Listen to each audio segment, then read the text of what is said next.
Ha, mu nak suka adik tau. Ya! Aduh! Aduh! Sakitnya kepala aku. Siapa pula belakang kotak air kepala aku ni, ha? Ha? Kak Syuhada.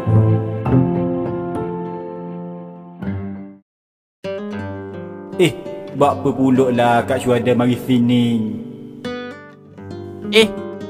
Ni siapa pula ni? Tapi... Lawa!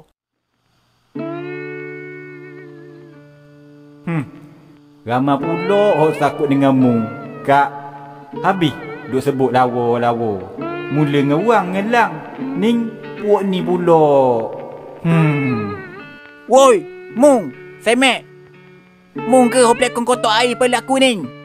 Cih, Semek terus dipanggil. Ha? Lekong kotak air? Dah au go. Pi au pelekong. Dah, kalau bukan Mung, pi lagi. Kotak dari arah Mung kang. Dah au aku Tu, adik aku Bapa mu orang pegang gitu? Lepas. Ha? Adik? Woh, lawa kakakmu geng. Tu lah. Kisalang kerja jah, nombor telefon kakmu tu geng. Nak dok. Aku jadi abai pomung, geng. Mu orang benok ngada lah. Aku ni future husband je kat dia. Mu orang je dok tahu.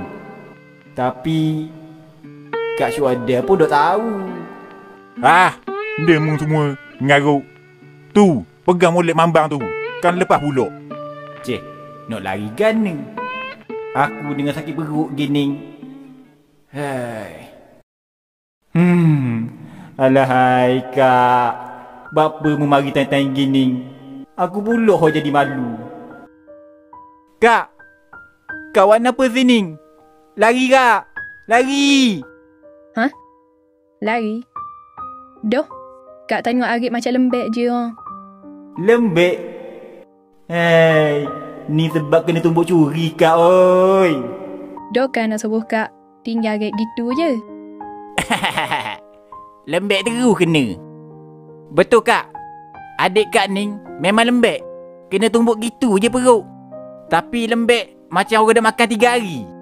Doh, kenapa hal mu tumuk ye? Panjang ceritanya Kak. Dodoh hamu potok. Cakap banyak. Dodoh hamu Semek. Bebeng buat serabut sini lah. Balik.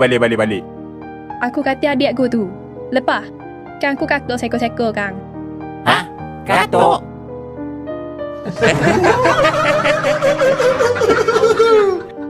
Jadi sekarang, kakakmu ni geng, nak selamat kamu lah Malunya weh. Kakak terus nak mari tolong. Buat apanya? Dah aku ni kakak ye. Memang tanggungjawab aku lah. Nak jaga adik aku. Kakak ye marah ha? Ketul lutut aku. Ya weh. Saya dah penuh lagi kata orang puang.